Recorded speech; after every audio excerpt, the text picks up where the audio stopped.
Well, hello there. Friends, lovers, and all the rest of you. Now, you're all either friends or some of you are friends and lovers. Actually, I hope all of you are lovers, but hi there. Thank you for joining us. This is 5 Minutes with Robert and Amy Nasir. Yo. On this fine February 2nd. Yes, a national holiday, February 2nd, 2025. The 33rd day of this, your best year yet. Excuse me, after today, 332 day. Man, I got something in my throat. 300. I got a frog in my throat. Excuse me. Man, I should have done like testing 1, 2, 3 before the show to make sure everything was clear. Today is Sunday, February 2nd. After today, 332 days left to make this your best year yet. Christmas is in 326 days. All right, Christmas time. Halloween in 271. I figured somebody was going to ask, but since they didn't. And Valentine's Day is in 12 days. All right. But I know you're thinking Robert's going to go on about Valentine's Day and how he wishes you a great Valentine's Day. And even if you don't have a Valentine, find a friend, find somebody good, find the man in the mirror. We're going to talk about that guy. Or celebrate Halloween. Or celebrate Halloween? No, celebrate Halloween. Halloween. Is that like Halloween Valentine's? Yeah, that's the second Halloween. Spooky Valentine's Day. But no, I'm not going to talk about Valentine's Day at all, except I just did. No, spring. Spring is in 46 days in the northern hemisphere. Sorry, fall is in 46 days if you are down under. 6.57 weeks, that would be, just mathematically. But do we really have 6 more weeks of winter? Let's talk about it. On this date, 1887, the first Groundhog's Day was observed in Punxsutawney, Pennsylvania. 1887. They've been doing this nonsense. I mean, they've been doing this charming tradition for a long, long time. It's interesting because beginning in 2010, Alaska started celebrating February 2nd as Marmot Day. Because they have more marmots in Alaska. They don't have groundhogs, or at least not many of them. Which means they probably don't have very many woodchucks. You know the difference between a woodchuck and a groundhog? The name, what you call them. No, it's the same thing, of course. But it is also Hedgehog's Day. And I love hedgehogs. My daughter is a fan of hedgehogs. So I will say Happy Hedgehog Day to you all, too. How much wood would a woodchuck chuck if a woodchuck could chuck wood? I have not asked. Did your AI there have an answer? No. No?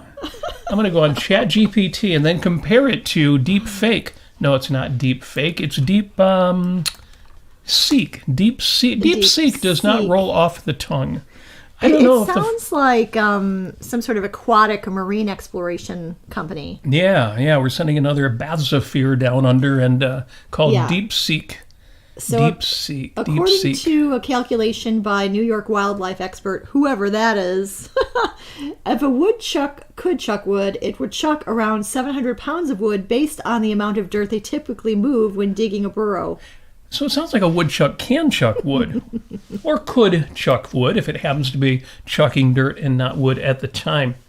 1974, The Way We Were becomes Barbra Streisand's first #1 hit on this date. I don't even remember what I was going to say about Barbra Streisand and The Way We Were. Other than I've been playing too much 70s music lately on musical instruments that we will talk about. It is the birthday of Farrah Fawcett. So you Charlie's Angels fans, go ahead, start binge watching the series again, or just watch Logan's Run, which she did appear briefly in the New You salon, where if you're getting older, they can give you cosmetic surgery, reconstruction surgery. They have lasers and things, which was, pretty heavy duty back in the late 70s. Laser beams. But here's what I want to know. If you know the film Logan's Run, or if you've read the book, the premise is as soon as everybody turns 30 years old, they go to carousel. They go to this ceremony where most people end their lives, but some lucky few, I won't give you the spoiler about how many few, but some lucky few do get renewed, and they get to live longer. if nobody lives beyond 30 years old, why do they have a cosmetic surgery place? I don't know. I guess some people weren't like born as handsome as like us, for example, but that was kind of weird to me. But it gave Farrah Fawcett a chance to be in that film. So happy birthday. Well, she's no longer with us, but a belated birthday to Farrah Fawcett. Very belated. Now, we do have some great birthdays today. Yes. Of people who are still with us. In fact, Frank on Facebook pointed out it's Graham Nash's birthday. Of course, Graham Nash of... I'm waiting for people to fill in the blank before I say the Hollies. What do you mean the Hollies? Yeah, the British group, the Hollies. In fact, he wrote some of their biggest hits, including Carrie Ann. Shout out to Carrie Ann Biondi, the philosopher. But I don't know that that's who Graham Nash was writing about. This was the 60s. Of course, you're thinking Crosby, Stills, and Nash, or Crosby, Stills, Nash, and Young. Absolutely right. But he did write some of those big early hits, and as well as some of my favorite CSN tunes like Teach Your Children or Our House. Mm-hmm. In fact, while we're on it, I've got a couple more birthdays to celebrate, but it is National Ukulele Day. Oh, very nice. Yes. And tell us the difference between a guitar and a ukulele, please. Yes, I bought myself a new ukulele. Look at this. Oh, that's really pretty. Look at that. I'm going to move that closer to the camera. Look at that. It says love on it, and it's got a heart as a sound hole. And look at the pick. And it's got a little pick string kind of permanently attached to the bridge there. This is the worst ukulele in the world. Except that it has all the love. It says love on it. In fact, it says love on the headstock, too. I don't know if you can see that. So it's full of love. It's obviously the best ukulele in the world. Folks, I was considering, some of you may know I'm a musician of sorts, and I was considering doing a series on cheap instruments. How to order a cheap instrument from websites like Temu, our Chinese friends, who somehow survived the getting cut off in the United States. Well, we all know. We're going to get into that, in fact. I thought about take the cheapest instruments you could buy and then make them playable. If you're going to buy a $4, this is a $4 ukulele from Temu. It might look pretty nice for $4 there. It has tuning pegs, although they're not geared. They're like on a violin. You have these pegs, and there's no gears, and you just kind of try to get them in the right place. But they don't have fine tuners like a lot of violins do. Tuning this thing was not easy and arguably not successful. Oh boy. That is not successful. So this is what you get for $4 from Temu. It is ukulele day. Happy Ukulele Day. Let me see this. Okay, so it's got a Phillips head screwdriver in the back. You could probably do it that way. Yeah, you can turn the tuners, and in fact, they're really, really tight. Which is why they kind of work. But, yes, it's somewhat playable. I may do a video about how to make this playable. I do actually have better ukuleles, okay. We have the proper Mahalo ukulele here. So there you go, a little more, and it's That's better. It's Graham Nash's birthday. Oh, wow. I'll light the fire. You place the flowers in the vase that you bought today. Can we do a... So, if you have a ukulele, you should be playing it. If you don't have one, you should be ordering one.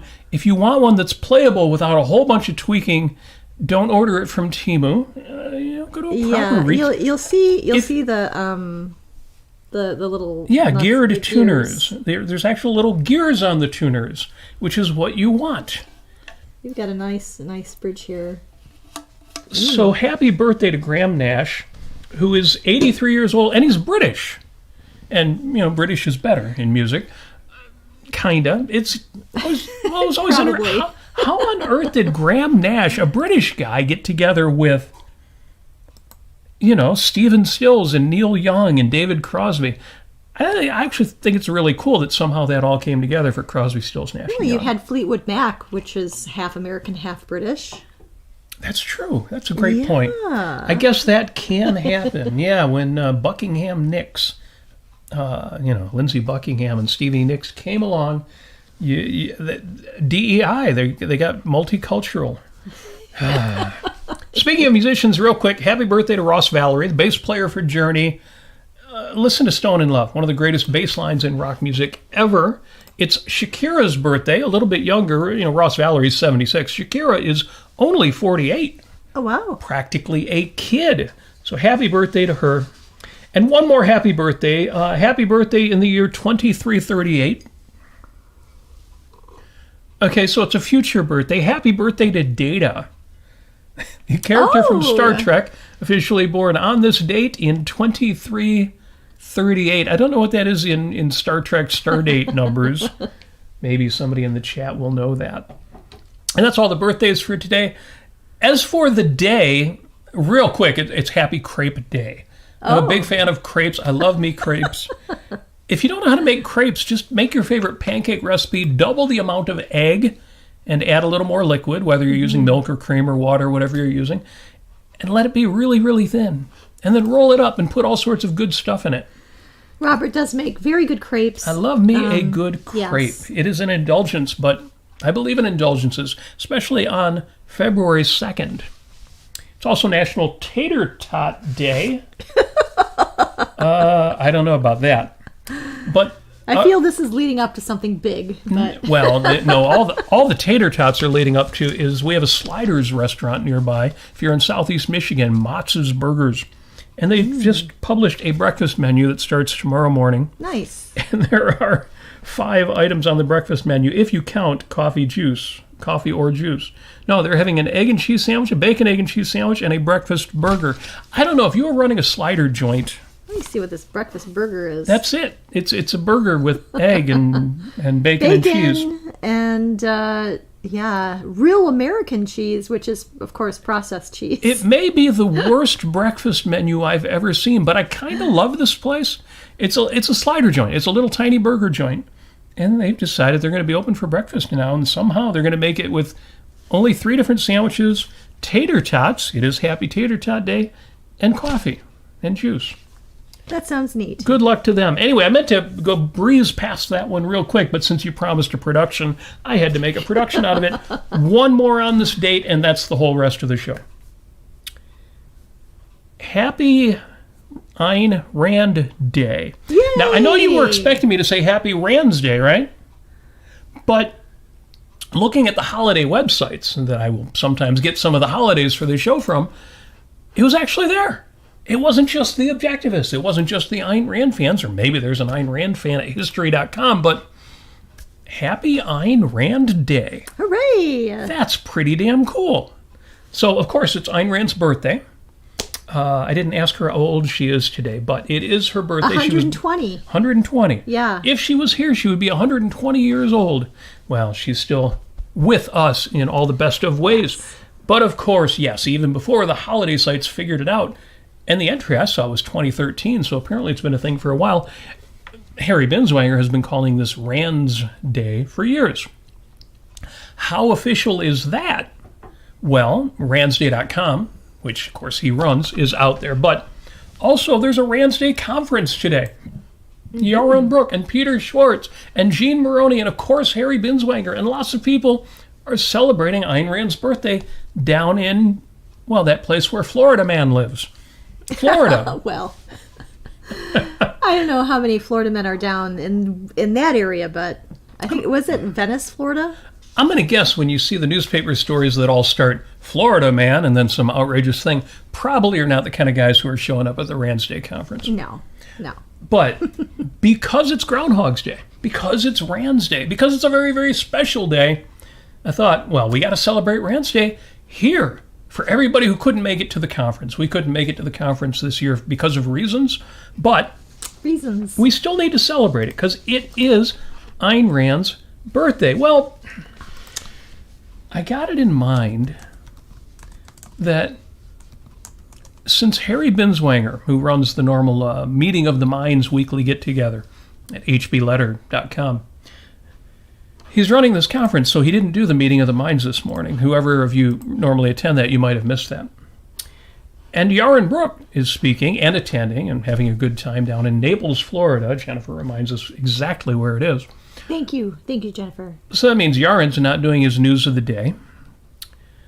And, I don't know if he'll do it tomorrow. He may not either. He said maybe a while till he does another show. It could be a day or 2 or 3. I thought, well, I guess we need to do the news of the day and substitute for Meeting of the Minds. And so we'll take on that role. We don't have super chat capabilities because we don't have enough subscribers yet. We need 1,000 subscribers and we're not there yet. But if you want to put in a super chat, feel free to go to twitter.com/Robert Nasir and put in a contribution to the show. Mm-hmm. Or just lie and claim that you did and put in a question in the chat and let us know what your questions are while we talk about the news of the day. Okay, we're not going to do a whole hour, or Yaron Brook linked news. A couple top 2 stories. or 3 hours. Couple top stories. We haven't made it to this hour's quota yet for raising money. So go ahead and put in the right. $20 and $50. Our quota. What is our quota for the first hour? I think Yaron's is now $250. Doesn't he try to make $750 for a 3-hour show? Something like that. Yeah. I don't know, because you're just going to tell me in the chat because I'm not checking my Patreon or PayPal. So you can just, I remember Apollo Zeus used to this. He would often say, $10,000 in super chat and then ask a question. I never saw the $10,000, but go figure, maybe it was an issue on the internet. Some of those wires are actually made out of chocolate tubes and not copper wire. Or so I've heard. Regarding the news on tariffs and other things political. Let's see, we got a quote here on tariffs. Headline: Trump's tariffs are a $1.4 trillion gamble with the economy and prices. Something new happened today. Those have been the headlines leading up to, of course, yesterday, the day when the tariffs kicked in, February 1st, the beginning of the month. What tariffs? 25%. A 25% tariff on everything coming in from Canada and everything coming in from Mexico. What? You're just arbitrarily going to say, whatever you sell from Canada or Mexico to the United States, you have to pay an extra 25%. And it doesn't go to the guys you're selling it to. It doesn't go to anybody except the External Revenue Service. Yes, you heard that right. You've probably heard the story. Our El Presidente, our dictator-in-chief, says, we don't, internal revenue, no, we need an External Revenue Service. Why? Well, the argument is, for those of you who are as outraged by all of this as we are, here's the argument. Other companies are doing bad things. They may not be doing bad things to us. You may be able to acknowledge, if you have, for example, a brain, that their tariffs hurt them, not us. But they do hurt the trade relation, and they do have some effect on us, even if it's indirect. So the way to get them to do the right thing is for us to do the wrong thing until they do the right thing. And there are people who believe in 2025, this is the state of the world. This is how you do things. This is how you get things done. Sometimes you've got to slap yourself in the face to get the other guy to stop slapping himself in the face. There's the story. Now, you may think I'm exaggerating, but the headline came out today on everybody's favorite social network, Truth Social. Donald Trump wrote, "This will be the golden age of America." Actually, I should work. I don't have a Trump impersonation. This will be, I can't do it. I don't have one. But he says, here we go. You ready? This is El Presidente writing on his own personal, is that a conflict of well, anyway. He says, capital H, he says, will there be some pain? Yes, maybe. And maybe not. So, those of you in business who are relying on goods from other countries, especially Soviet Punxsutawney and Mexico, I shouldn't use those names because now I have much more respect for Canada. Canada. We've Say never the word not Canada. had respect for Canada. That's true. It's always been in fun when I refer to Soviet Punxsutawney because they were always a little more socialist than us. Well, all of our friends who are Canadian refer to that anyway. And the irony, of course, is that in substantial measure, they are freer than we are. I forget the last time I looked, but they were like the 9th freest large country in the world, and we were 11. Because of, they're socialists, they have more taxes. But what about the level of regulation we have in the United States? What about the onerous burdens of the state? So, okay.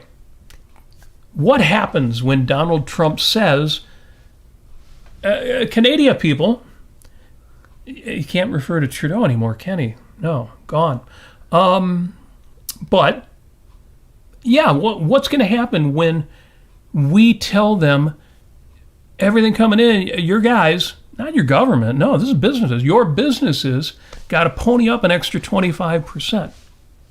They're going to say, oh, that hurts. We'd better stop with all of our restrictions and tariffs and letting fentanyl come into the country, all the excuses that DJT had for that.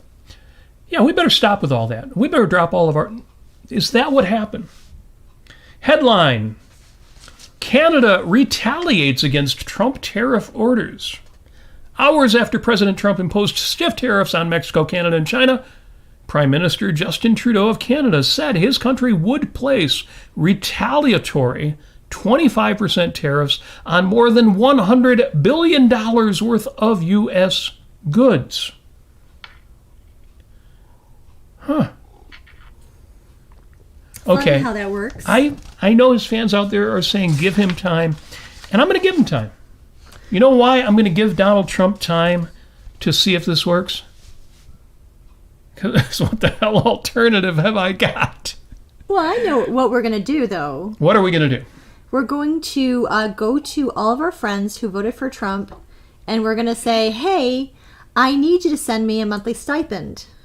Yeah, now that everything's more expensive, can you help me out here? You wanted this. Come on, you'll help me out. You'll help out a friend who voted for Kamala Harris. And what they will do is they will use the words of their president and say, well, will there be some pain? Yes, maybe. Sorry, there's going to be pain. It's completely unnecessary. Trump has no idea how economics works. I mean, this is... So many people from both sides of the political aisles are they understand this is going to work. Yeah, it is so bizarre, and I'm only going to guess that in a couple of months it's just going to be rising to a fever pitch, and everyone's going to look down on Donald and say, we don't like you anymore, and he's going to then capitulate because he does not like to be unliked. he wants to be loved. He wants to be the best, the biggest, the hugest, whatever. And it's also Peter Keating. That's what I predict anyway. I hope that is the case. And I'm sure that there are a lot of Trump supporters out there who are saying, oh yeah, that's how it'll happen. Because we'll, I don't know, twist his arm and get him to stop what he's doing. I don't know. Yes. There's so much gross and irrational stuff that has come out in the last week. That's one of the reasons I wanted to talk about it. I wanted people to be able to hear our reasonable take on all of it. Yeah. Yeah, Frank, incidentally, who reminded me that today is Grand Nash's birthday, says... Pay the tariff on those Rush CDs. See, as soon as the Rush fans realize, I don't even know what CDs cost these days, but they do cost 25% more than they did 2 days ago, or at least that's what it's going to cost us going forward, then maybe they'll say, okay, I was willing to give Trump a chance, but no. Unacceptable. There are good guitars that come from Canada, too, not just albums. All sorts of good rock and roll. Bonnie in the chat says, we're all just going to have to work a little harder. Yeah. And we know how that turned out in Atlas Shrugged. Dagny had to learn to stop. And, that's right. Just say no. But yeah, I remember, Mr. Thompson, President Thompson, and all the other gang, they're all like, but deprivations build character. I know it'll hurt, but it's good for you. I keep saying what we get from the right now is what we used to get from the left. And we were joking about this the other day. When Barack Obama was president, you would see billboards on the side of the road that were a picture of George Bush, smiling with just a very simple caption in big bold letters, "Miss me yet?" And I'm starting to feel that way about the left. At least Bill Clinton used to say, "I feel your pain." I don't think Trump feels my pain. He wants me to. There's going to be pain. The left used to feel my pain, which was about as useful as hopes and prayers, but still it was something. Well, what's interesting about Donald Trump is that so many people, as we've talked about on the show before, they have this sense of life reaction towards him, that he is some sort of competent businessman and he has people's individual rights and business rights in his heart, and he really understands people like that, and he really understands even objectivists who voted for Donald Trump, and that somehow in a sense of life way it's all going to turn out well, it's all going to turn out just fine.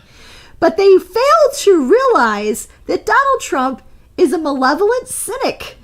No, I think who would have known? I think you're right, but the challenge you're running into is the folks who support him are also cynics. They think he's the right man at the right time. True. Given the way the world is, given how screwed up everything is, a rational man or even a gracious man, a Ronald Reagan, wouldn't be able to get anything done right now. Nope, you need somebody to go in there and mix it up. Literally mix it up. Good and bad and whatever. That's the kind of chaos we need right now. I mean, that's the impression I get. Incidentally, Christopher Smith says, Canadians will go down swinging. We like hockey, eh? Christopher would know. So, yes, our Canadian friends, by all means, let us know what you are groking from what's going on. I don't know how groke became a thing again, except that's what... Groping for or grasping for? Yeah. Well, groke is from Stranger in a Strange Land, Robert Heinlein. And for whatever reason, that's what Musk, same thing. Musk decided to name his AI. So if you go on the X, formerly Twitter platform, and you have the option to use AI in your activities, it's not called AI, it's called groke. I don't know. I think the like broke.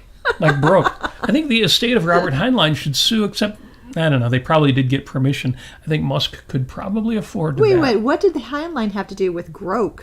Heinlein made that word up. Oh, I didn't know this. It was a word that substituted for a very deep a visceral understanding in the book Stranger in a Strange Land. Okay. And the word was made up by a character who was not raised on Earth, and so had some concepts that didn't fit ordinary human life. So, yes, absolutely. And sorry, just going through the chat here. Incidentally, Jim Ashley goes back to the discussion about Logan's Run because Farrah Fawcett's birthday today. Says, my sweetheart from Logan's Run is Jenny Agutter. I fell in love with her when she was in Walkabout. And he goes on to talk about Walkabout. He says, I can't recommend it for everybody because of the subject matter. Film is an experience. Well, I wonder if Jim has seen American Werewolf in London. Because that's another film where everybody fell in love with Jenny Agutter. But be that as it may. Well, I'll have to look her up here. Yes. Let's see. Jenny Agutter. She was the darling of the short skirts crowd. Oh, and I've seen her face before. Oh, yeah. She was not just a pretty face. Legs, too. No, I mean, she was a good actress. Well, it looks like she might still be alive. So, yeah, I don't know how much more news of the day I want to do. No coherent message. I love this. Headline, we have no coherent message. Democrats struggle to oppose Trump. Incidentally, all the news stories are in the show notes, in the description, links to them all. We have no coherent message. That's a headline. That's why they lost the last election. They had no coherent message. So everybody assumed that they have nothing to offer but woke. Nothing to offer but cancel culture. Nothing to offer but transgender rights. Nothing to offer but the most extreme and in some cases the worst of the left. And they used to be able to win elections. You know, can you imagine? I think I've said this before. Can you imagine if Barack Obama had been up against Donald Trump? Trump would not have. Obama would have wiped the floor with him, and graciously too. He would have, a nice grin on his face. Sanctimonious, ugly, shit-eating grin. So yeah, I looked at this story. More than 50 interviews with Democratic leaders revealed a party struggling to decide what it believes in, what issues to prioritize, and how to confront an aggressive right-wing administration. Yeah, they have no idea. They're like rats in a maze, circling around. They have no idea where they're going or what they're doing, which I hope they fix, because they've only got 2 years before the next election to turn the legislature around and hopefully put up some blocks to the unreason we're seeing. I mean, this is a thought that I've had for the longest time, and I think I've said this before, is that in certain situations, I think it's absolutely rational if you've got the time and the energy, which I don't right now. But if you have the time and the energy, reach out to Planned Parenthood or like pro-abortion organizations.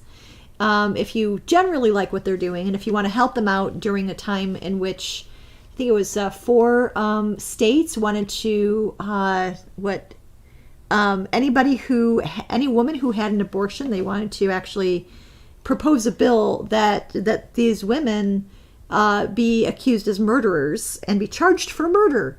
That was South Carolina, I think North Dakota. I'm trying to remember. Indiana, and then there was one other. Let me know in the chat. But yeah, I mean those are places that I would. Oh, in Oklahoma, I guess I'll boycott those places. But there's a lot of information, a lot of really excellent material that you can send Ben Baer's book on why abortion rights are sacrosanct to these organizations. You can be helpful to the left. I know. Oh, what did I say? Well, be helpful to the left. Let's throw 2 Latin words in there. Yeah. Ad hoc. Yeah. There's been talk about allying yourself with organizations, whether it's the left or the libertarians or the right or anybody else. That's at this point that goes without saying. You don't want to support their bad policies. Well, you don't want to support the left at all, other than specific organizations. Right. The left is not the solution to what's going on in the right. But you're right. There are specific organizations that if you want to fight the bad things that are coming out of the Trump administration, you're right. You've got to go to these people and say, look, I'm, there are 10 things you're doing that I disagree with, but I am on board with you fighting these latest measures. Absolutely. And I think, it goes both ways too. Be helpful. That is my main message here. Right. Be helpful to people who are on the right, who are floundering and freaking out and pulling their hair out. Because such a great point. And give them the words, give them the arguments, give them the articles, send them all this information, because they really, everybody is so desperately in need of the right ideas right now. And I think it's going to become more and more chaotic, where people are going to be like, hey, I guess I have an incentive to rethink what I thought. Yeah, and the reasonable people on the right, and I think that means most ordinary, non-political and non-activist people, they're going to see what happens. They're going to see what comes of some of the outrageous measures going on, and they'll say, oh, great, I love what Trump did with taxes. I loved what he did with regulations. I loved what he did with this and with that. But this other thing will not stand.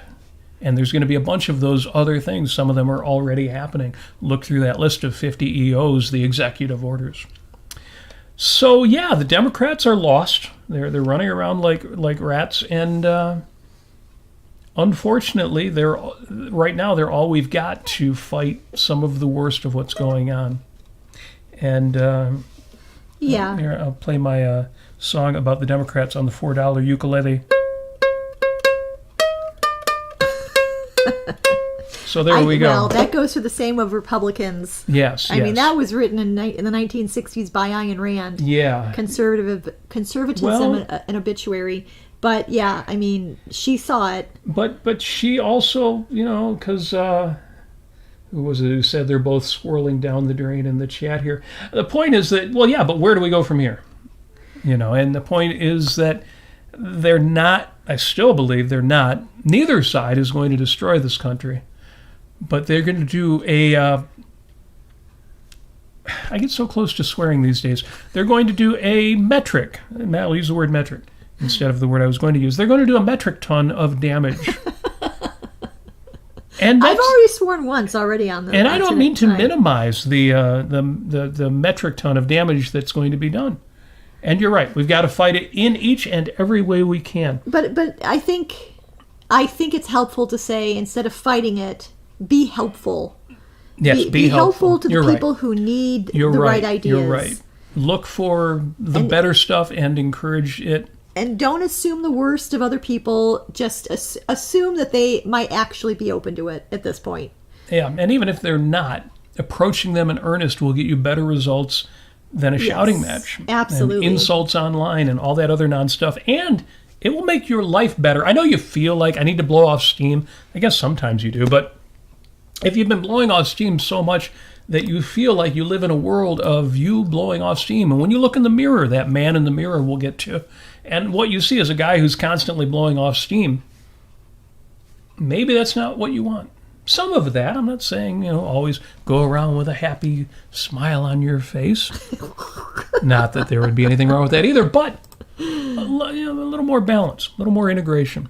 Yeah. All right, real quick in the news, Israel and Hamas exchange 3 hostages for more than 180 prisoners. You mean murderers?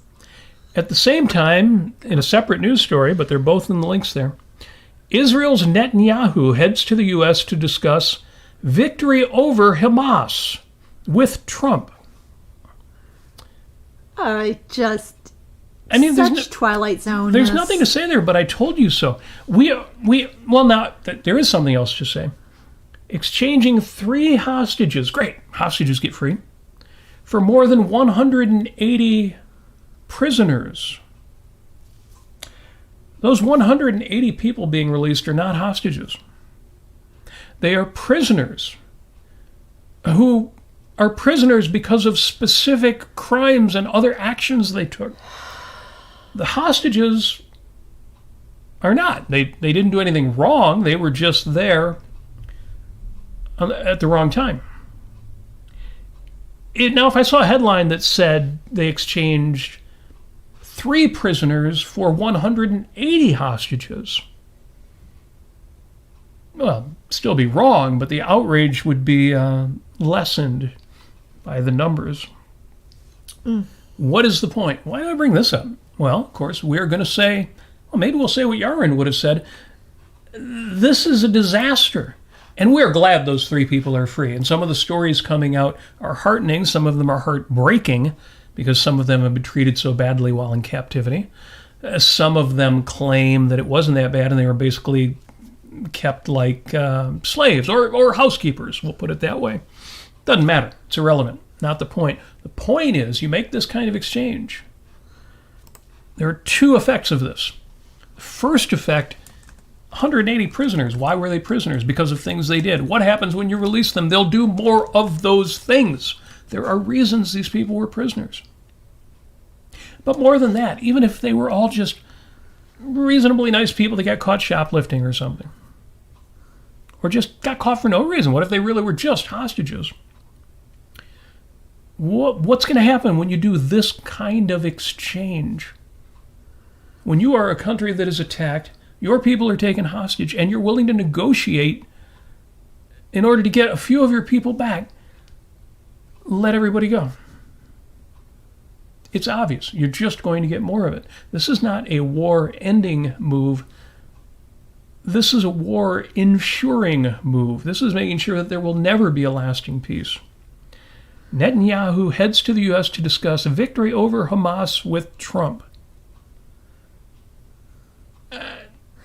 I read the story. There's just no explanation for how anybody could think that any of this could possibly lead to peace. I mean, this is what, battered wife syndrome, I suppose. I mean, this is like if you have a loved one who is married to a brutal abuser who is constantly beating her up, and she constantly goes into the hospital, but she still loves him. I mean, that this is what that is. There is no love here. There is just altruism. There is just this magical thinking, I suppose. I don't even know what Netanyahu is thinking. I don't even know what people in Israel are thinking. They should have known that this was going to happen. And the only explanation is that they are caving to pressure and hoping that it won't be that bad when the bad stuff happens. There's no other explanation. There's nothing else that explains this but compromise, pragmatism, and worrying about how it looks politically to the rest of the world. And what if anybody is still an innocent person in Gaza, what of unleashing a bunch of, hundreds of murderers into their vicinity? Is that going to be a good idea? Really? I mean, it is absolutely surreal. Yeah, the short version or the recap there is that this was a disaster and will lead to more disasters. Why should one act on principle? Well, Leonard Peikoff answers that for us, and the links are in the show notes to his lecture, not just Why Should One Act on Principle, which was incidentally recently released as a chapter in a new book called Why Should You Act on Principle? They retitled it a little bit. But I also put a link in the show notes to Leonard Peikoff's lecture, Philosophy and the Real World Out There. Great title. Yeah. It's originally the title of a conference that Leonard Peikoff attended, and the main lecture at the conference, and he explains this in there, was by a philosopher who had a lot of witty lessons about going to Washington, D.C., a lot of anecdotes, a lot of stories. And there were people who actually had buttons on their shirts or their coats, and the buttons read, "Reality is negotiable." Yeah. And apparently the main guy at this conference on philosophy and the real world out there got a great response. A lot of people thought he was very funny, very witty. He had no answers at all. Leonard Peikoff goes, and he actually has answers. Well, why do people regard philosophy as something wholly, completely disconnected from living your own life, and twice as disconnected, if that's a thing, from politics? And Leonard Peikoff was not well received, apparently, at this conference. He explains, although he tells it in somewhat amusing fashion.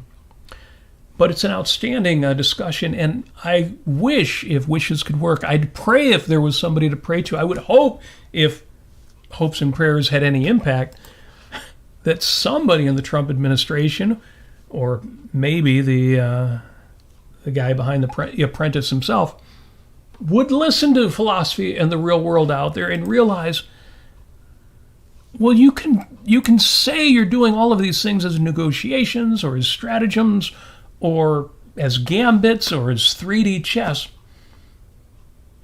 but the reality actually matters. The truth actually matters. Even if it doesn't matter to those other countries or your opponents or the people you're up against, even if the truth doesn't matter to them, your allegiance actually matters. And you're not going to get the best results if you are trying to play the same kind of games they are. Okay, links to that are in there. Yeah, I was just going to say, though, that for people who really are believing, because I'm watching like snippets of news and things like that on many different topics, and it keeps coming up that somehow the moral is not the practical. Well, if it comes up that the moral, that there are things that are like randomly based in your life that are, I heard this on NPR today. Some person was talking about chaos and randomness and how everything isn't cause and effect, and all this stuff is BS. But if you get to that point where you think, well, you know what, everything is irrational, there is no morality, you've got to stop and think and ask yourself, have I ever discovered actual morality? Is there a better morality out there? Maybe my morality isn't really adding up here. I mean, bloodshed and the killing of hostages and the kidnappings and all the horrible things that go along with that is somehow, it's fine. I mean, and people don't take a second look at, what do I believe? What is the correct morality here? It's very interesting. Yep. A couple more stories. I'm going to go real quick. Secretary Marco Rubio. Oh, you remember little Marco? Remember the guy that Trump insulted in order to get him out of the 2016 race? Little Rubio? Marco Rubio is Secretary of State. I guess if you just let this guy beat you up enough and keep kissing his ring, you could get a gig. You could get a job in Donald Trump's administration. Anyway, Secretary Rubio's meeting with Panamanian President Molino.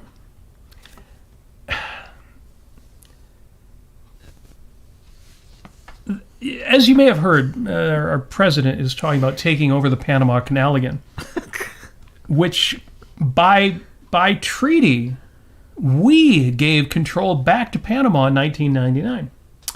All right, real quick. Secretary of State Marco Rubio met with Panamanian President Jose Raul Molino and Foreign Minister Javier Martinez Acha, a hyphenated name there, in Panama City to address critical regional and global challenges. Secretary Rubio informed Professor Molino and Minister Martinez Acha that President Trump has made a preliminary determination that the current position of influence and control of the Chinese Communist Party over the Panama Canal area is a threat to the canal and represents a violation of the treaty concerning the permanent neutrality and operation of the Panama Canal. Secretary Rubio made it clear that this status quo is unacceptable and that absent immediate changes, it would require the United States to take measures necessary to protect its rights under the treaty. Okay, you do that, little Marco. You little... Oh, what a weasel. But he's doing Trump's bidding. And fortunately, they are presenting it as a issue of other powers taking improper control over the canal, which means that they're going to have to prove it. They're going to have to show cause. They're not planning to go down there with the U.S. military and take over the canal, at least not yet. You may think, Robert, what are you talking about? He's going to do that eventually, or he's got that in mind from his speeches. I'm willing to take any measured progress or regress as a good thing. And the reason why is because he ain't waiting with any of this other stuff. There's a whole bunch of stuff going on in immigration that is a disaster from day one. There's obviously things going on in trade that are a disaster from, day one of February. So I'm counting this as a good one, or at least as a not as bad one, because the rhetoric on Panama was, kind of like the rhetoric on Greenland. I think we just need to take it over. We'll see. Yeah. Tom says, don't forget Greenland. Yeah, don't forget. Oh, well, there you go. Yeah. And Bonnie says, do we have to be shown in real time by total disintegration that altruism can't work? It's starting to look like that may be the case. Yes. Oftentimes people, they don't actually learn lessons unless they feel it on their backsides until it actually hurts them. I mean, like tariffs. I mean, I guess people need to feel the pain before they realize what's right. Yeah. Or what's good. Yeah, teach your parents well. It was Graham Nash's birthday, after all. Right. The other big stories have to do with the plane crashes. My takeaway from that is our politicians, our president is even worse than I realized, since he could not resist putting into his statement of, sadness for the tragedy and the people who were killed, who died, that well, without all those DEI hires over at the FAA, maybe this wouldn't have happened.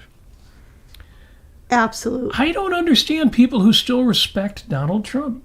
I get it, and I'm going to keep working with you folks, but Bloody Jesus bonkers. friggin' Christ. Anyway, very, very sad this week. Yeah, they also lost one motorist in Philadelphia, besides the 19 injured and the 6 fatalities on the plane. There's one thing I need to say about that, because I reached out Yes. to the same person and twice in a week, I think. One of our friends who is an objectivist, by the way, and he's really, really excellent. He's an immigrant from India. He's working in Philadelphia. So as soon as I started cracking, upping their quotas to, I don't know, 5,000 people kidnapped in a day or something, whatever it was. I reached out to him and I said, hey, listen, let me know if you need help. I don't know exactly, what his status is. I know a lot of objectivists who are immigrants, who have green cards. They're only in here. They went through the legal horrible system that we have, and they have jobs, and I do not trust the current administration to do right by these friends of mine. But anyway, the same person who I reached out to when ICE started cracking down, I also reached out to him a few days later and I said, did the plane crash near you? Let me know. Because he's in Philadelphia. But my God, I mean, it's gonna hit harder and harder at home in our pocketbooks what this maniac is doing in the executive branch. I mean, Yep. it's gonna hurt. Yeah. Somebody in the chat says, why are objectivists so allergic to Trump's administration? It is healthy. We are exerting national pride. The problem is, the only reason to have national pride is because you are proud of the principles on which your country operates. One of those principles is liberty, freedom. In fact, arguably, that's the primary principle. The only reason to be proud of the United States is that we are founded on individual rights, on liberty. And what is happening under this administration is deleterious to that, is opposed to that. You can only be proud if you're not simultaneously embarrassed. And we are constantly embarrassed by what this administration is doing. It's not good. Same person says, we built the canal, why shouldn't we control it? We built the canal over 100 years ago, and we agreed after, I forget how many years, 75 years? Or 50 years, I guess, when the agreement was made, that, okay, it's been long enough. This canal runs through the middle of your country. In 25 years, we're going to give you control of the canal. Those years went by. 1999, we gave them control of the canal. You can imagine if somebody had built a canal through the middle of the United States, a canal adjacent, say, to the Mississippi River, or say they built the Mississippi River and said, we're going to run this because we built it. And we'll be like, okay, that's cool. But, after 50 years, they say, it's kind of crazy that we're running the Mississippi River in your country because you're perfectly capable of running it. You should be running it. And, we'll give it back to you in 25 years. 25 years go by, we get the Mississippi River back. And then 25, so 26 years later, you have some folks saying, no, they should never have gave the Mississippi River back to the United States. We built it. No, I don't think that's unreasonable what was done. You could argue that point, but to argue it 26 years after the fact seems to me unreasonable. I'll just leave that there. Yeah, I'm ready to move on from the news. I just have one more thing to say, and I think it's really important. Yes. For those people who are conservative-leaning objectivists or just plain-out conservatives, I have a message for you. It's very important. What's your message? That all of this political nonsense with the left and now with the right stems from ethics. It stems from morality. And morality stems from epistemology and metaphysics, or the answers to those questions that arise about the nature of a human being. You're not going to get anywhere in politics and or complaining about foreign aid, or complaining about welfare, or complaining about personal or corporate welfare, or welfare for immigrants, or whatever it may be. You're not going to get anywhere with it unless you ask yourself what you believe morally. You've got to put the mirror up to your face and ask yourself, what is my morality? What do I really believe here? Do I really believe that there should be a safety net, for instance? And if you really do believe that, and you don't have any argument, and you've never encountered arguments against the safety net idea, for instance, you need to read Ayn Rand, and you need to study what she says. Read Leonard Peikoff, read Opar, whatever. There's so many resources out there, and there's so many things that you can point to and say, this is, Hamas in Israel. Altruism. The morality of altruism has completely ruined this state of Israel, and has ruined, has ruined the Palestinians, for goodness sake.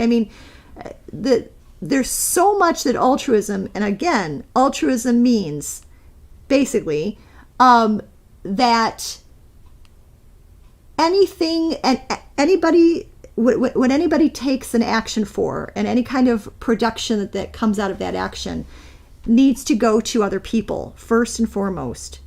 In this case, in a lot of ways, they say the needy. And it never talks about, why morality should be there in the first place. It doesn't talk about morality as a personal code of action. And so if you're going to base morality on what should I do for other people?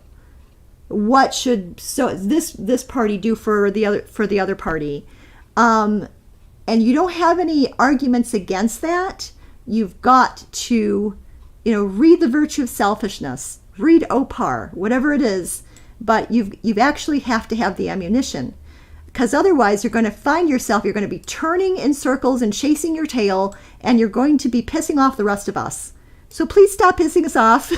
Please understand that you need to learn some things that you don't know yet, and you need to understand why altruism is super. It is not only is it ineffective as a moral code, but it turns out to be evil, and you'll need to figure out how that actually plays out in so many of these cases that you're seeing. And so there's my message for you. You've got to learn philosophy. Yeah.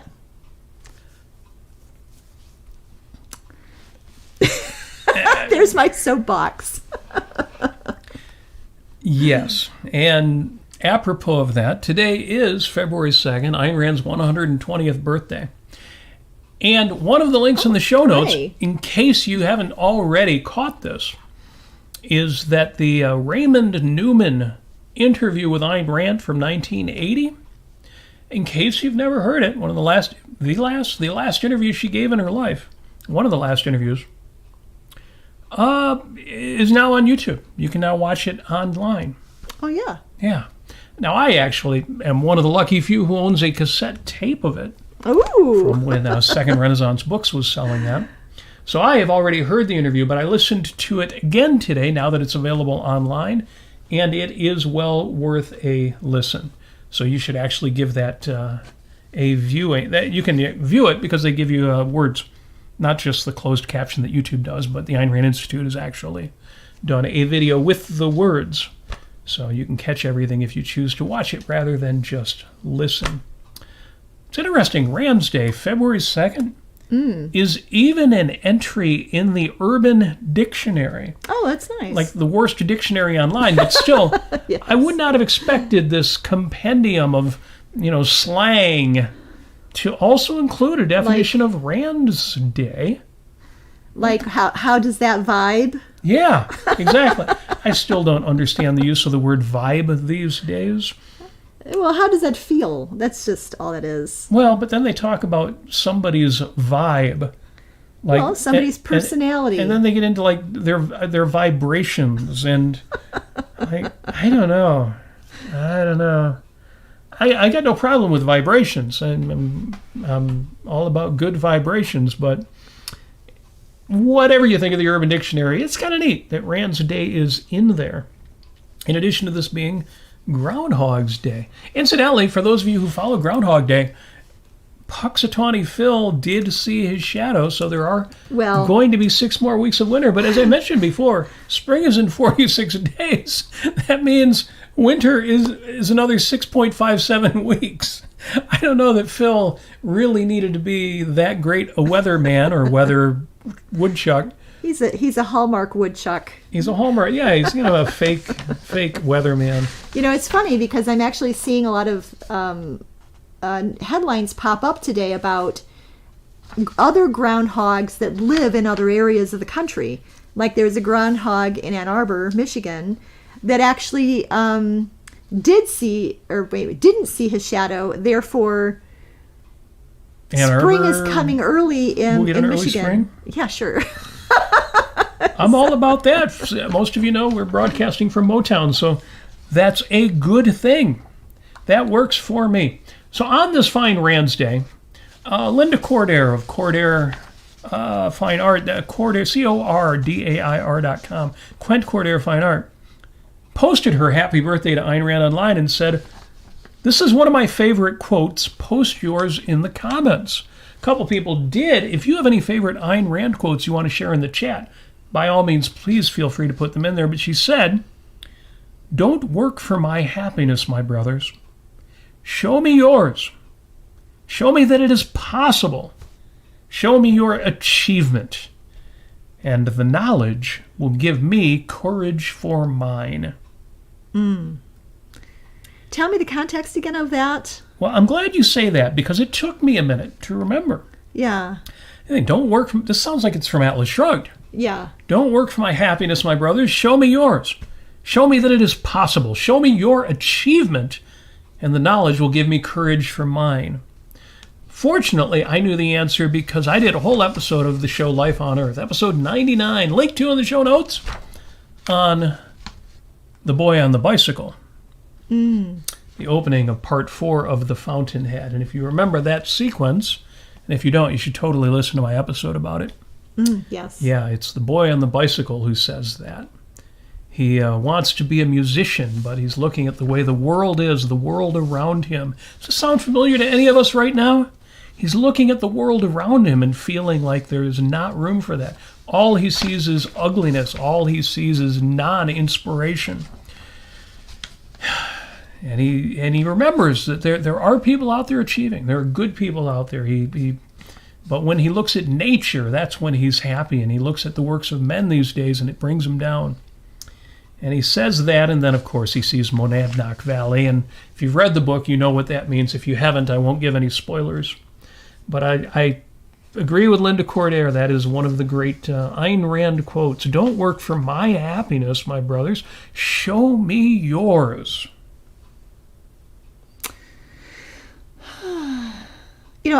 For my quote, I will say I'm just going to paraphrase it, but it's an Atlas Shrugged.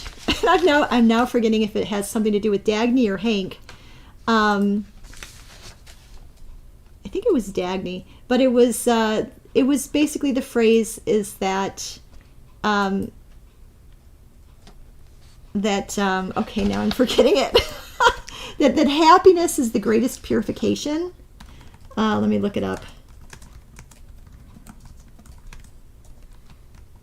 The idea, this is, I think, in Hank's context, he creates the bracelet out of Reardon metal, and he's holding it, and he's really, really happy about it, of course. It's proof of life for this 10 years of work, of extra work, of experimental work that he's had to put in, that he chose to put in, I should say, into creating this thing that's now alive, that's actually now existing.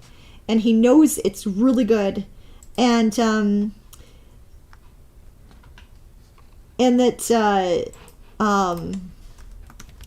what makes him so joyous when he's walking home. Yes. Unfortunately, it's so sad because he's thinking of his wife as not actually Lillian Reardon, Yeah. but is something different. And Yeah, I'll read it. We've got the New Testament here. Here you go, right here, right. the New Testament, and the quote that you've got in mind is he's having thoughts about what's not going right, and he says, no, he shook his head. This was not the time for his old doubts. He felt that he could forgive anything to anyone because happiness was the greatest agent of purification. There you are. He felt certain that every living being wished him well tonight. He wanted to meet someone, to face the first stranger, to stand disarmed and open and say, look at me. People, he thought, were as hungry for a sight of joy as he had always been, for a moment's relief from that gray load of suffering, which seemed so inexplicable and unnecessary. Yes, look at me. Yes. I mean, it's I don't know if you've got to remind, that's one of the things that I have to remind myself during times of adversity, at least political adversity. Happiness is the greatest agent of purification. It cleans the slate. If your eyes were colored in a putrid green and not rose-colored glasses, it's going to clean the slate, and it's going to make you find the best in yourself, and it's going to feel so obvious to you. And you're going to find the best in other people. It's going to be so obvious to you, and you're going to think it's obvious to everybody else too. And it'll feel like, yes, my world is possible. My world is here. That I love that feeling. I have that feeling fairly often. Yeah. Hopefully, it won't diminish. Christopher Smith says the boy on the bike wanted to be a musician. The answer there is yes. The implication is he wanted to be a composer, but only because in talking about it he mentions the great composers. But yes, he wanted to be a musician, that's right. Jim Ashley, the writer Jim Ashley, has a long quote on altruism that he says is his favorite. He says, do not hide behind such superficialities as whether you should or should not give a dime to a beggar. That's not the issue. The issue is whether or you do or do not have the right to exist without giving him that dime. The issue is whether you must keep buying your life, dime by dime, from any beggar who might choose to approach you. The issue is whether the need of others is the first mortgage on your life and the moral purpose of your existence. The issue is whether man is to be regarded as a sacrificial animal. Any man of self-esteem will answer no. Altruism says yes. I gotta mention Excellent. Donald Trump again. Oh. I mean, when you're talking about like little Marco and all these idiots who Donald has surrounded himself with, I mean, they're people of low self-esteem. To go through what he put them through in the first place, and then get on board with what he's doing. You know right there that these people are not men of self-worth. These people are not strong in character, and it's actually kind of it's pretty dangerous. I mean, it's so Atlas Shrugged, I mean, yes. Making sure that only the people are. It's like who James Taggart hangs around, Wesley Mouch and Orrin Boyle and all these people, and it's like, James Taggart, he's the man of power, and he's so efficacious, and look who he's trying to control around him. these it's like Paul Larkin, and who eventually comes on board with James Taggart and his gang. It is such a horrible, it's such a perverse orgy of low self-esteem. That's what it is. Yeah. And I'm really unhappy that these people have the power of the executive branch. I mean, in our government, and have corrupted it so much. Well, yeah. Yeah. We will be doing some political things in the future, and And we will get even more into that, yes. Incidentally, Christopher Smith says, and we need a separate virtue of benevolence? Well, benevolence is, in a sense, a virtue, but it's not a central virtue. And it's a complicated one. It's conditional. In a sense, like all virtues, but only in their practice. For example, honesty does not require that you never tell lies, depending on circumstances. You should lie, for example, to somebody with a knife at your throat. But benevolence is even more conditional. The benevolence that you extend to people should be constant and natural, but there are conditions in which you should not, despite your own benevolence, practice it. So yeah, I would regard it as a virtue, but not a central virtue, kind of like courage and confidence. And well, I mean, it's also, it goes back to the idea that being selfish doesn't mean intrinsically disvaluing other people. No.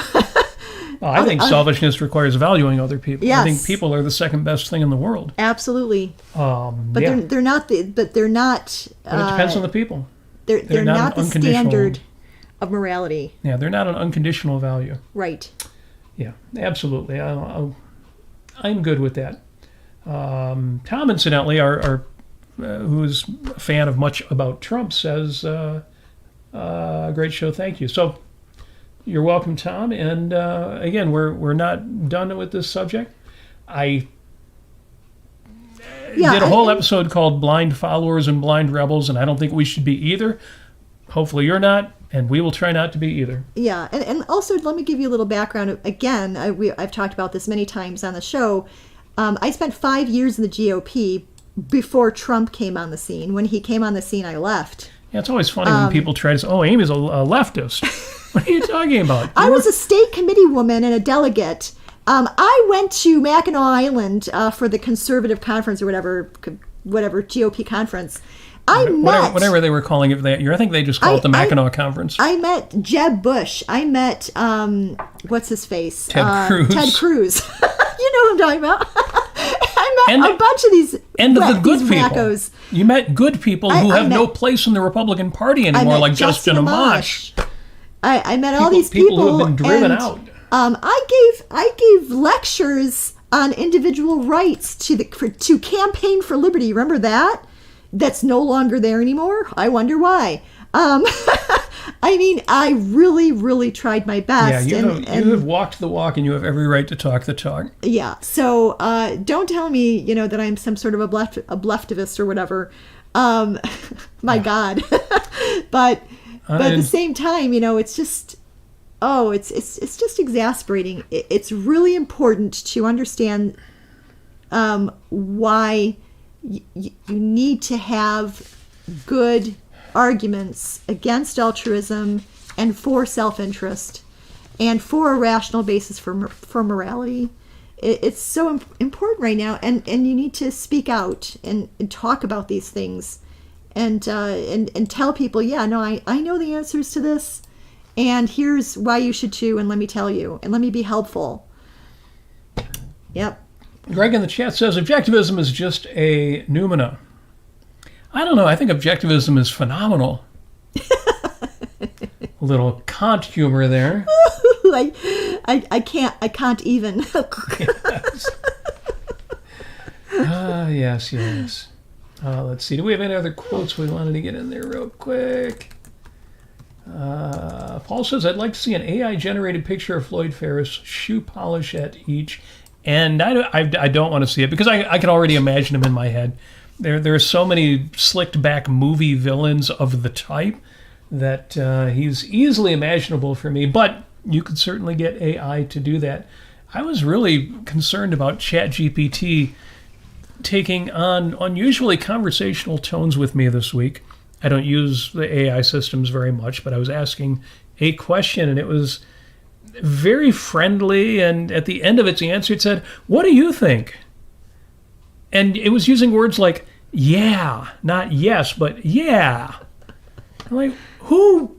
But then I got to remember, AI is an LLM, a large language model, and so it's just feeding back what real people give to it. Garbage in, garbage out. Well, or quirkiness in and quirkiness out. Yes. And yeah, exactly. So It was weird, but it's 2025 and it's going to be much, much, much more weird before... I was going to say before this is all over, but that's kind of a sad way of looking at it. But it's just going to keep getting more and more interesting. We live in interesting times. Yeah, but in the meantime, protect your universe. That's all I've got to say. Well, I'm glad you mentioned that, because I'm going to wrap up with 5 tips. All right. I did an episode of Life on Earth called The Top 5 Ways... I think you might have participated with me in this one. Yeah, you did. The Top 5 Ways You're Not Selfish Enough.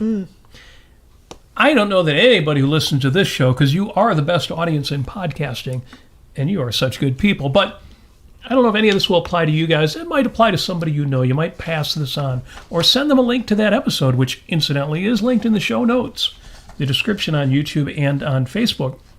Here's the short version. This was a whole half-hour episode. The top 5 ways you are not selfish. I'm an objectivist. I'm plenty selfish. Top 5 tips here. Number 1, use philosophy. Realize that philosophy isn't just something for winning arguments on the internet, or even for giving yourself peace of mind and saying, oh, I guess I'm all right, but actually living your life. You've got the owner's manual to life. Use it. Be selfish and use this philosophy. Number 2, master the mind-body connection. In other words, master reality. So get out there and do things, produce and create, but also sing and dance and, compete and win, but share and love and do all the things. Be in reality, master reality. Number 3, practice pride. A lot of times we confuse pride with self-esteem. I don't say confuse, because they can be equivalent in their definitions, but pride is a virtue and objectivism is an actual practice. It means to be morally ambitious. Do it. Be proud. Too proud to take shortcuts. Too proud to compromise. Too proud to do the wrong thing even when you feel like it. Practice pride. Number 4, get dirty. Kind of sounds like the opposite, but what I mean is go out and make mistakes. Go out and take chances. Develop some risk tolerance. Do things out in the world where you might fail, where you will fail, but you'll learn something. Number 4, get dirty. And number 5, own the world. This is your world. This is your earth. This is your planet. This is your life. And you get to live it. So do it. And don't just own yourself, the guy in the mirror, as important as that is. But the whole freaking world, everything, or at least everything worth your focus, your time, your intention. And that means even more than all this stuff, the people. There's a lot of interesting people in the world. There's a lot of generous people in the world. There's a lot of loving people in the world. There's a lot of hilarious people in the world. Whatever is out there, get you some. Own the world. It's all yours. Yes. Yeah, I especially like the idea of getting dirty. Increase your risk tolerance, get out there, make mistakes, go up to people and tell them things you're not entirely sure if they really want to hear. Have the courage of your convictions and even like we say, ad hoc, go out and try to be helpful with the ideas that we have. Yeah. Because these ideas are really powerful. They will eventually change the course of humanity. And unfortunately, I'm not going to be around to see it, but darn it all. But honestly, it's really not so bad right now, but it's going to get a lot better because of these ideas. And, be the solution, not the problem in that way. Since you liked that and get dirty, I'm just going to read one paragraph from the script. This was a scripted show when I did that episode. Real quick, one paragraph. Selfishness for fun and profit. Be selfish in every area, not just the obvious ones. Make money, but take chances with money and make it pay off. Accept that there's a certain amount of engagement, trade, persuasion, barter, and trade spiritual values. dance and music and sex and romance. Oh, I stole that from Prince.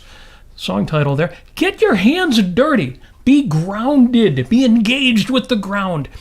Be protective of your time, but more importantly, use your time. Use it well. Curate your day. And in these times that we're in, it is hard to curate your day, and it's hard not to be distracted. But it's not impossible. Be passionate. Be lusty, and you will do just fine. A little more of that. A little more passion, and you will be fine. If a week goes by and you think, I'm not fine, I'm not sure that I'm fine, it's all right. Tune in next week, and we'll do some more of this. Thank you. Thank you, folks, for being in the chat. Thank you for listening to us. If you're listening to us after the fact, we are on all of the podcasting services and new ones as they come along. Thank you for listening as well. Incidentally, if you're listening on the podcast services, if you could, go to YouTube and give us a like. Help us get our likes up and subscribe to the channel. YouTube.com/Robert Nasir. Help us get our subscribers up. When we get them up to 1,000, we can turn on the super chat, and that is fun too. But also, once you break through 1,000, you start getting more views just because, stuff builds up. Kind of like that, I forget how it's described in the Fountainhead. It just breaks out and then multiplies. Something about exponential growth. You know what I'm talking about. Thank you. Thanks again for listening. Thank you for sharing. Thank you for liking. Thank you for signing up for our Patreon. Oh, you haven't signed up for Patreon yet? Patreon.com/Robert Nasir. Send us $5 a month, or $2 a month, or $200 a month. Them are Yaron Brook kind of numbers. Thank you. Thank you, folks. That's it. I'm going to wrap it up. We ran long, which we apparently love to do because we seem to do it a lot lately. Mm-hmm. If you have suggestions for future shows, please put them in the chat or in the 5 Minutes with Robert and Amy Nasir Facebook group. Engage with us on the social media, and we will see you next week at about this time. Until then, we wish you every success that you so richly deserve. I know you do, you good people. And that's why we're also sending you a big, heaping bucket full